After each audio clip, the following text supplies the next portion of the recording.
Hello, today I'm going to be talking to you on why we need entrepreneurship department in all institutions and organizations in Nigeria and around the world. Institutions ranging from educational institutions, religious institutions, government parastatals and agencies, non-governmental organizations, why every institution should set up an entrepreneurship department.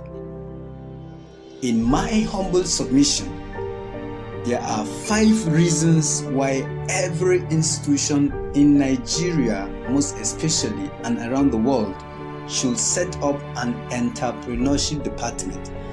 This entrepreneurship department will be saddled with a singular responsibility of raising people with entrepreneurship skills and knowledge that will go out to establish businesses, sustainable businesses that will create job opportunities for the good of the society. All right.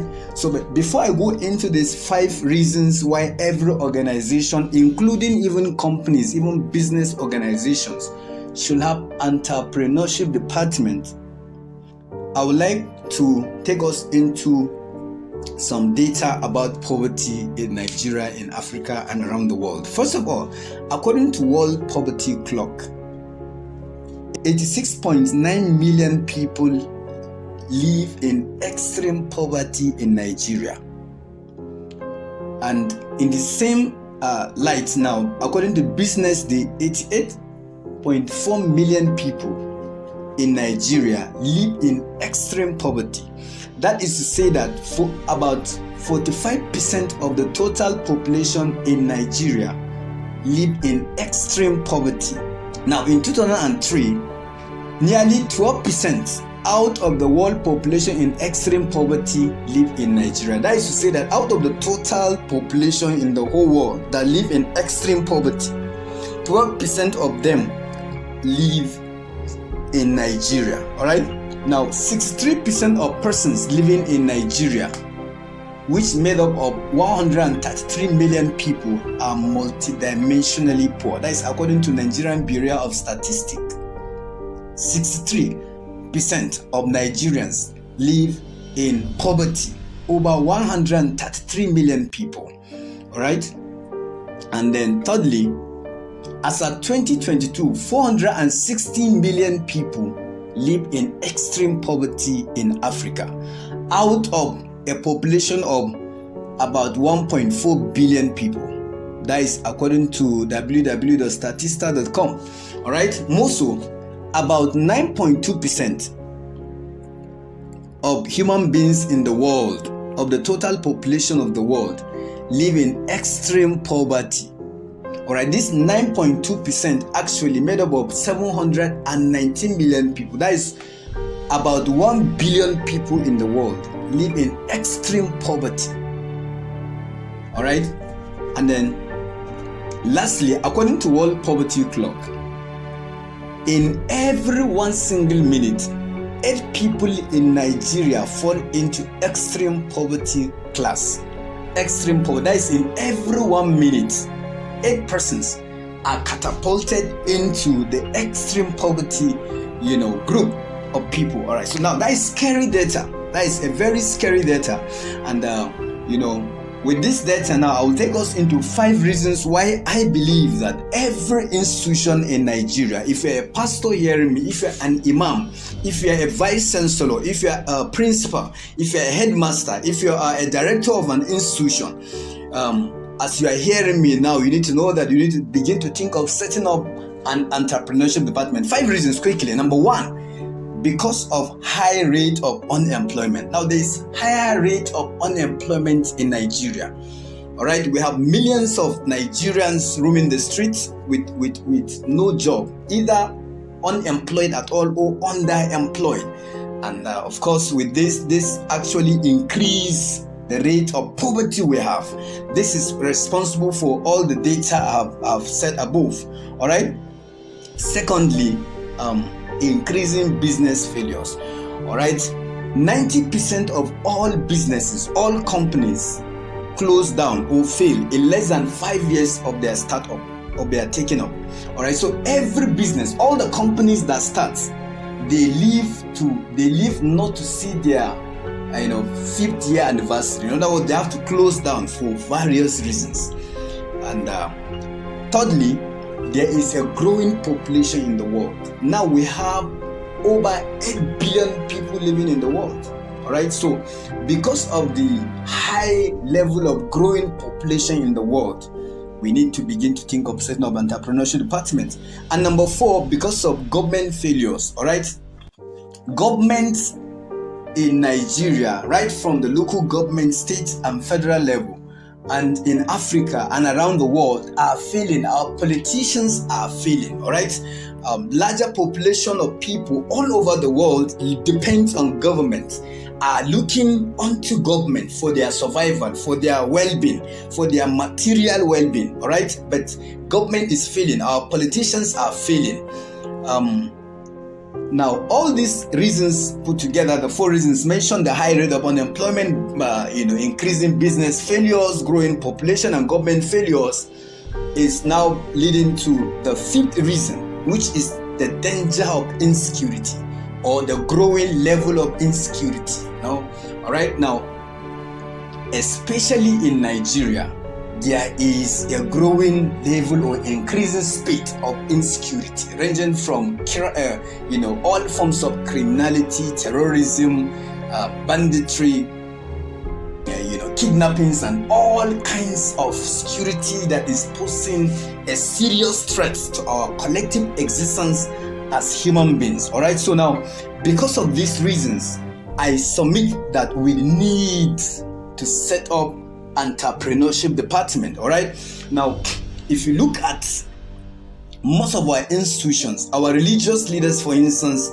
command so much respect, so much influence over our population. All right, so now, if we begin to think of setting up entrepreneurship departments, we are going to solve these problems of insecurity, these problems of high rate of unemployment, joblessness, and we are also going to make the work easier for government. All right, now, on this pretext, I want to propose how this should be done.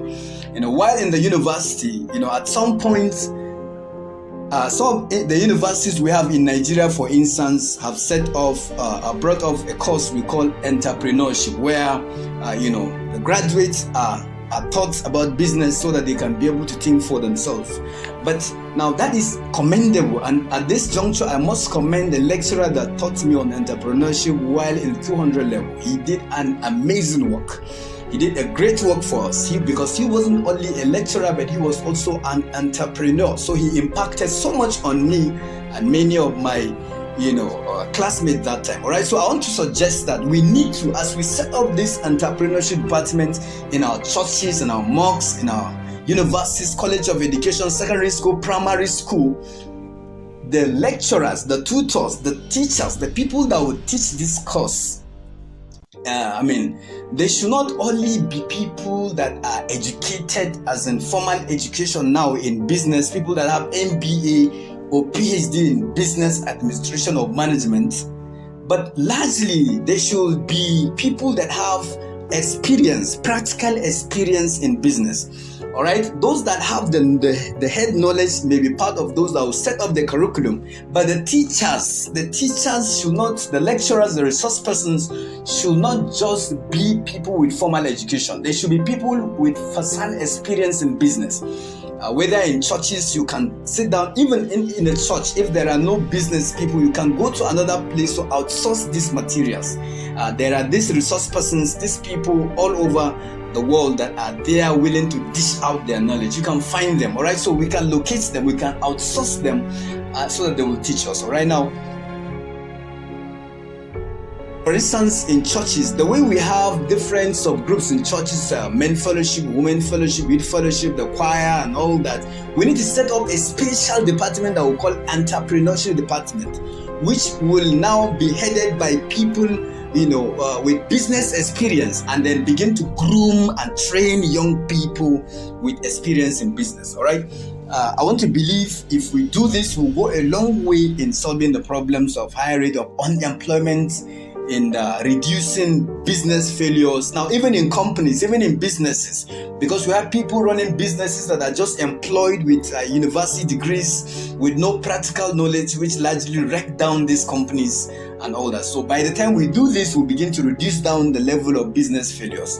And the growing population we have will begin to find it easier to feed themselves. And lastly, the government, also will make the work of the government easier in terms of tackling all the social, cultural challenges, socio-political, economic challenges we have faced.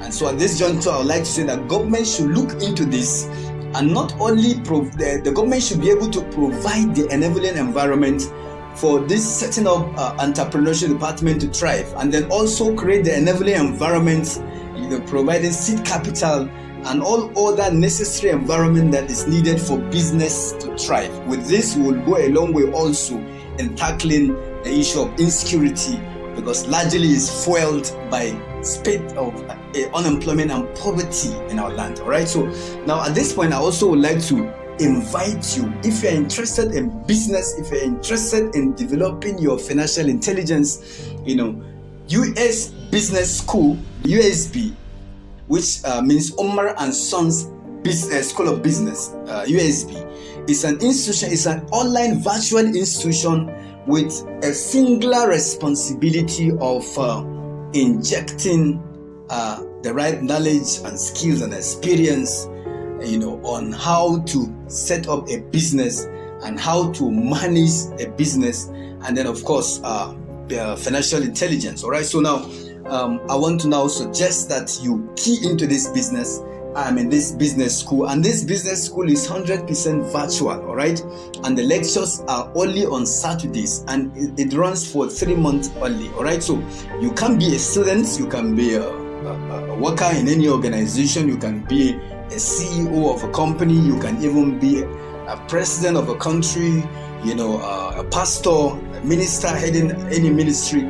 All right, so whatever you are, whatever kind of work you are doing, you can actually be able to attend this school. The lectures, like I said, are virtual, 100% virtual, and on Saturdays. All right, first and third Saturdays of a month, and it runs for 3 months. So we create a system where it makes it easier for everyone to learn. And the resource persons of this institution, US School of Business, USB, are cut across different parts of the world. We have some of our resource persons from the Europe, some of our resource persons from Asia, and some of our resource persons from Africa, especially Nigeria. All right, so you will do a lot of good by enrolling in this school, and if you have the influence to sponsor others who can, get into this school and receive the right training, the right knowledge, you will do a lot of good. All right, now if you're willing and interested, you can quickly connect with all the informations you can see. Thank you so much as you join, and thank you so much as you buy into this proposition on how we can, tackle most of our socio-economic challenges in Nigeria and around the world. I remain your friend, Umar Philip. Thank you.